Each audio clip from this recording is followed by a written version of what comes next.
Hello students, today we are going to start next topic of chapter solution. Chapter 2nd, class 12. What is the meaning of colligative property? The colligative is word taken from the Latin. It means co means together and leger means to bind. This is the meaning of this word colligative. What is colligative properties? Properties which depend on number of solute particles. The property of the solution. First of all, you have to understand about it that these are the property of the solution, because our chapter is solution. Which property will depend on the number of solute particles. How much solute is dissolved, on which these type of property depends. So properties which depend on the number of solute particle irrespective of their nature, उनकी nature पे नहीं depend करता, उनके number पे depend करता है, उनको हम बोलते हैं कॉलिगेटिव प्रॉपर्टीज. यहाँ हम चार तरह की कॉलिगेटिव प्रॉपर्टीज के बारे में पढ़ेंगे. नंबर 1 है relative lowering of vapour pressure. Number 2 है elevation in boiling point. Number 3 है depression in the freezing point. और नंबर 4 है ऑस्मोटिक प्रेशर. तो एक एक करके हम इनको लेते हैं कि relative lowering in vapour pressure. Lowering मतलब वेपर प्रेशर का कम होना. और एलिवेशन इन बॉइलिंग पॉइंट कि जब भी हम सॉल्यूट ऐड करेंगे तो सॉल्यूशन का बॉइलिंग पॉइंट इंक्रीज करेगा. डिप्रेशन इन फ्रीजिंग पॉइंट तो जैसे ही हम सॉल्यूट ऐड करेंगे उसका फ्रीजिंग पॉइंट कम हो जाएगा. And osmotic pressure. तो वन बाय वन हम इन प्रॉपर्टीज के बारे में पढ़ेंगे. सबसे पहले हम लेते हैं पहला हमारा जो टॉपिक है relative lowering in the vapour pressure. देखिए सबसे पहले हम थोड़ा सा देख लेते हैं कि रिलेटिव लोअरिंग को पढ़ने से पहले ये है क्या. देखिए जैसा कि हमने बताया था कि ये कंटेनर है और कंटेनर में हमने एक सॉल्यूशन भरा हुआ है. इसमें क्या भरा हुआ है? सॉल्यूशन. और साथ में हमने इसमें ऐड कर दिया है सॉल्यूट. पहले केवल सॉल्यूशन था, तो जब सॉल्यूशन को हीट करते थे तो इसके पार्टिकल यहां पे चले जाते थे ऊपर सरफेस पर. और जब ये सरफेस पे चले जाते हैं तो ये ऊपर जाते हैं और वेपराइज हो जाते हैं. और वेपर इस पर इक्विलिब्रियम के बाद इस सरफेस पर एक प्रेशर एक्सर्ट करता है जिसको हम बोलते हैं वेपर प्रेशर. लेकिन अब हम बात कर रहे हैं सॉल्यूशन की. तो सॉल्यूशन की बात कर रहे हैं तो सॉल्यूशन का मतलब होता है कि यहां पर अब दो चीजें हैं. एक तो है सॉल्यूट और दूसरा है सॉल्वेंट. इस मिक्सचर के अंदर दो चीजें हैं, एक सॉल्यूट है और एक सॉल्वेंट. अब क्या होगा, जैसे जैसे आप इसको हीट करोगे, हीट करेंगे तो सॉल्यूट के पार्टिकल भी एनर्जाइज होंगे और सॉल्वेंट के भी होंगे, तो वो सरफेस की तरफ जाएंगे. पहले क्या था कि केवल सॉल्वेंट था तो सारे पार्टिकल सॉल्वेंट के थे. अभी क्या होगा, कुछ कुछ जगह पर जिसको मैं रेड से बना रहा हूं, ये पार्टिकल हो गए हमारे सॉल्यूट के. ठीक है. और जो सॉल्यूट है हमारा वो नॉन वॉलेटाइल है. Non volatile. नॉन वॉलेटाइल का मतलब क्या है कि ये वेपराइज नहीं होगा. अब ये वेपराइज तो नहीं होगा, साथ इसने क्या किया, कुछ एरिया कवर कर लिया है जिससे कि सॉल्वेंट का जो वेपराइजेशन है वो भी कम हो रहा है, यानी वेपर प्रेशर कम हो रहा है. इसका मतलब ये हुआ जैसे जैसे आप सॉल्यूट पार्टिकल ऐड करोगे, सॉल्यूशन या सॉल्वेंट का जो वेपर प्रेशर है वो पहले से कम हो जाएगा. देखिए वेपर प्रेशर के बारे में एक रिलेशन जो है वो राउल्ट्स ने दिया था. राउल्ट्स लॉ क्या कहता है कि partial vapour pressure is proportional to mole fraction. Partial vapour pressure is equal to is proportional to the mole fraction. किसका वेपर प्रेशर की बात कर रहे हैं हम? सॉल्वेंट का. तो सॉल्वेंट का पार्शियल वेपर प्रेशर हम मान लेते हैं P1 और इसका मोल फ्रैक्शन हम मान लेते हैं X1. ठीक है, क्योंकि सॉल्यूट तो क्या कर रहा है, वो तो वेपराइज हो ही नहीं रहा, वो केवल उस जगह को कवर कर जो सॉल्वेंट का वेपर प्रेशर था उसको कम कर रहा. तो पार्शियल वेपर प्रेशर हो गया P1 is proportional to x1। This is as per Raoult law. Raoult's law इस बात को कहता है। अब यहां जब हम इस प्रोपोर्शनल साइन को हटाएंगे तो आएगा P1 is equal to P1 naught x1। This is equation number 2। तो ये P1 नॉट क्या है? P1 naught is the vapour pressure of pure solvent. ये तब का है जब केवल सॉल्वेंट था। और P1 क्या है? ये है वेपर प्योर सॉल्वेंट का है, और ये है partial vapour pressure of solvent. यानी कि देखो अब क्या होगा कि जैसे ही आपने सॉल्यूट ऐड किया तो वहां दो तरह के वेपर प्रेशर हो गए, एक सॉल्यूट की वजह से और एक सॉल्वेंट की वजह से। तो सॉल्वेंट का अब पार्शियल एक पार्ट ही उसका हिस्सा करेगा। तो ये हमारा राउल्ट्स लॉ इसके बारे में हमको बताता है। अब हो क्या रहा है, देखिए हम कह रहे हैं कि अब हमने ये देखा कि जैसे ही आपने सॉल्यूट ऐड किया तो उसके वेपर प्रेशर में कमी आ गई। तो वेपर प्रेशर में जो कमी है उसको हम कहते हैं lowering in vapour pressure. In vapour pressure. अब लोअरिंग इन वेपर प्रेशर क्या है? लोअर मतलब जो सॉल्वेंट का वेपर प्रेशर था प्योर का, वो उसमें से अभी थोड़ी कमी आने वाली है। और वो कमी क्या है? देखिए क्या कमी आई है कि पहले था P1 नॉट, ये प्योर का होगा, और कमी कितनी आ गई? क्या कमी का पता कैसे चलेगा कि पहले प्योर का कितना था और अब सॉल्यूट मिलाने के बाद उसका वेपर प्रेशर कितना है? इसको हम बोलेंगे lowering in vapour pressure of solvent. और इसको हम रिप्रेजेंट करते हैं डेल्टा P1 से। डेल्टा P1 से रिप्रेजेंट करते हैं। तो डेल्टा P1 से जब हम इसको रिप्रेजेंट कर देंगे, डेल्टा P1 लिख दिया तो हो गया delta P1 is equal to P1 naught minus P1। तो अब हमें क्या करना है? देखिए P1 की वैल्यू हमको पता है as per the Raoult's law. तो P1 की वैल्यू पुट करेंगे, delta P1 is equal to P1 naught minus P1 naught x1 रख दिया हमने। अब हम इसमें और सॉल्व करते हैं। तो delta P1 is equal to P1 naught common ले लिया, 1 माइनस x1 आ गया। ठीक है। इसके बाद हम क्या करते हैं? देखिए हम जानते हैं कि जो मोल फ्रैक्शन होता है, mole fraction x1 plus x2 is equal to होता है 1। तो हम 1 minus x1 is equal to कर सकते हैं x2। This is the mole fraction of solute x2। तो इसका मतलब हम 1 माइनस x1 की जगह क्या लिख सकते हैं? x2। तो लिखिए delta P1 is equal to P1 naught x2। इसका मतलब हुआ कि lowering in the vapour pressure किस पे डिपेंड कर रहा है?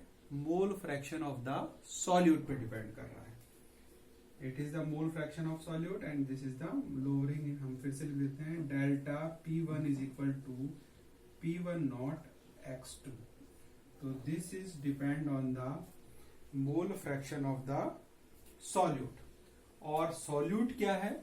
क्यों कर रहा है ये इसको चेंज क्यों कर रहा है वेपर प्रेशर को? क्योंकि वो नॉन वॉलेटाइल है। अब हमारा जो प्रॉपर्टी है वो है रिलेटिव लोअरिंग। देखिए रिलेटिव लोअरिंग का मतलब क्या है कि लोअरिंग तो हुई है, अब रिलेटिव लोअरिंग का कैसे पता चलेगा कि भाई पहले के कंपैरिजन में कितना है? रिलेटिव लोअरिंग का मतलब पहले से कितना हुआ। Relative lowering in vapour pressure. अब रिलेटिव लोवरिंग किसकी लोवरिंग, किसके वेपर प्रेशर की, सॉल्वेंट की। तो सॉल्वेंट का पहले कितना था, पहले का मतलब ये है कि शुरू में कितना था और बाद में कितना हो गया है। तो इसको रिलेट करने के लिए लोअरिंग इन वेपर प्रेशर कैसे निकालेंगे इसको, lowering in vapour pressure of solvent upon vapour pressure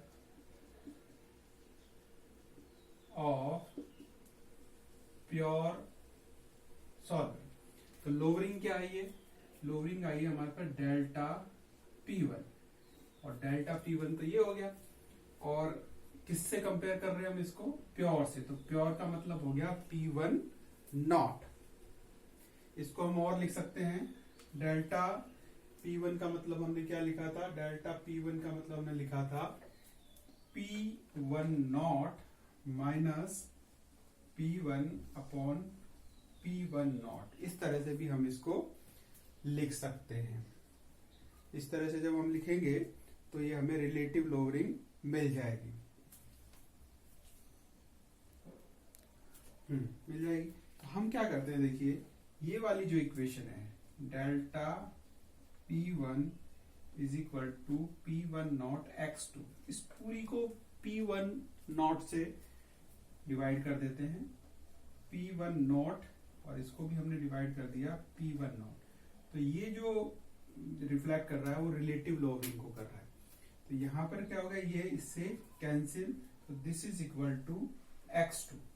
it means हम कह सकते हैं delta P1 upon P1 naught is equal to x2। तो इसका मतलब क्या हो गया कि रिलेटिव लोअरिंग भी किस पे डिपेंड कर रहा है, mole fraction of the solute. या फिर इसको हम इस तरह से भी लिख सकते हैं, इसको लिख देंगे P1 naught minus P1 upon P1 naught is equal to x2। तो लोअरिंग और relative lowering of vapour pressure दोनों ही टर्म किस बात पे डिपेंड कर रही है हमारी, ये डिपेंड कर रही है mole fraction of the solute.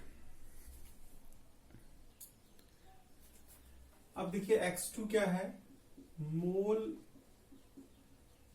Fraction of solute, mole fraction of solute. तो x2 की वैल्यू क्या हो सकती है, x2 को हम लिखेंगे N2 bye N1 plus N2। यही होता है मोल फ्रैक्शन का formula, mole of solute upon mole of solute plus solvent का जो रेशो होता है that is called mole fraction of the solute. अब देखिए हमको पता है कि ये सॉल्वेशन हमने लिया है, इसमें N1 is greater than is equal to N2, यानी N1 का जो प्रोपोर्शन है वो N2 से काफी ज्यादा है। तो हम यहां से N2 को एक्सट्रैक्ट कर सकते हैं। तो x2 इज इक्वल टू क्या आ जाएगा, N2 अपॉन N1। तो now we can say x2 is equal to N2 upon N1। तो लिख देते हैं इसको हम, तो P1 naught minus P1 upon P1 naught is equal to x2 की जगह क्या लिख देंगे हम, N2 अपॉन N1, इस तरह लिख सकते हैं। अब देखिए N क्या है, मोल है, तो N2 की वैल्यू हम लिख सकते हैं N2 is equal to W2 upon M2, और N1 की वैल्यू हम लिख सकते हैं W1 अपॉन M1। तो इसको जब हम इसमें पुट करेंगे तो आएगा P1 naught upon P minus P1 naught is equal to W2 upon M2, और N1 की जगह क्या आएगा, M1 अपॉन W1। ठीक है। अब देखिए हम यहाँ क्या निकाल सकते हैं, इनमें एक इंपॉर्टेंट एप्लीकेशन ये है, इनसे मोलर मास निकाल सकते हैं। मोलर मास M2 किसका मोलर मास है, मोलर मास ऑफ सॉल्यूट। कैसे निकालेंगे, देखिए M2 इधर ले जाइए, M2 इधर चला गया तो आ गया W2 upon W1 into M1, और ये वाला आ जाएगा नीचे P1 नॉट माइनस P1, और ये चला जाएगा ऊपर P1 नॉट। ठीक है, या फिर हम इसको ऐसे भी कह सकते हैं, इसका जो डिफरेंस है P1 नॉट माइनस P1 का, इसको हम ये भी कह सकते हैं कि M2 is equal to delta P1 होता है। इसका जो अंतर होता है ये क्या होता है, डेल्टा P1। तो हम इसको ये भी लिख सकते हैं W2 upon W1 M2 delta P1 P1 not. तो ये जो फॉर्मूला आया है, इसकी हेल्प से हम मोलर मास डिटर्मिनेशन का एक न्यूमेरिकल जनरली पूछता है, तो इस तरह से हम मोलर मास का फॉर्मूला भी इससे निकाल सकते हैं। और ये हमें पता चला है कि कैसे हम सॉल्यूट ऐड कर रहे हैं तो उसके मोल फ्रैक्शन पे वेपर प्रेशर पे क्या फर्क पड़ रहा है, कितना लोअर हो रहा है, रिलेटिव लोअरिंग क्या है। नेक्स्ट हम देखते हैं elevation in boiling point. Next property is elevation in the boiling point. देखिए होता क्या, बॉइलिंग पॉइंट क्या है, temperature on which the atmospheric pressure is equal to the vapour pressure.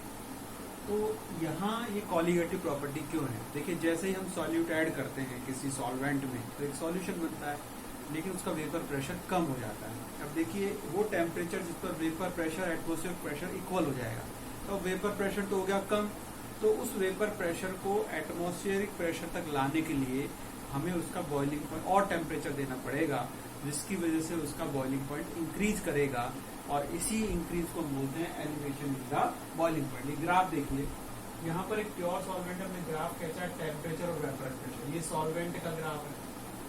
और जब हम इसमें कुछ सॉल्यूट ऐड कर देंगे तो दूसरा ग्राफ आएगा सॉल्यूशन का, वो इस तरह से आ रहा है, वो थोड़ा नीचे आ रहा है। तो ये क्या दिखा रहा है, ये देखिए ये दिखा रहा है, ये जो है डेल्टा टीबी, ये हमको दिखा रहा है बॉइलिंग पॉइंट किसका, सॉल्यूशन का। और डेल्टा टीबी नॉट हमें क्या दिखा रहा है, इसका बॉइलिंग पॉइंट दिखा रहा है हमें, ये दिखा रहा है प्योर सॉल्वेंट का। तो जो चेंज है, ये जो गैप है delta PV, this is the increase in the boiling point. तो देखिए यहाँ delta TB boiling point of the solution, delta PV not boiling point of pure solvent, और डेल्टा टीबी ये जो गैप है इसको हमने यहाँ एक्स एक्सिस पे इसको लगाया, तो ये गैप इंक्रीज डिफरेंस समझ में आया, तो इस इंक्रीज को हम बोलते हैं elevation in the boiling point. अब देखिए इसको कैसे डिराइव करते हैं, एक्सपेरिमेंट से पता चला है कि डाइल्यूट सॉल्यूशन के लिए जो एलिवेशन इन बॉइलिंग पॉइंट है वो मोलैलिटी के प्रोपोर्शनल होता है। तो delta TB is proportional to M. तो जैसे हम प्रोपोर्शनल साइन हटाएंगे एक कांस्टेंट लगेगा, that constant is the KB. इस केबी को हम बोलते हैं एलिवेशन कांस्टेंट, एलिवेशन कांस्टेंट, या इसको हम बोलते हैं मोलर एलिवेशन कांस्टेंट, या हम इसको बोलते हैं इबुलियोस्कोपिक कांस्टेंट। इसका नाम ये वाला इसलिए दिया गया है क्योंकि इसका मेजरमेंट करने के लिए इस मेथड का यूज किया जाता है।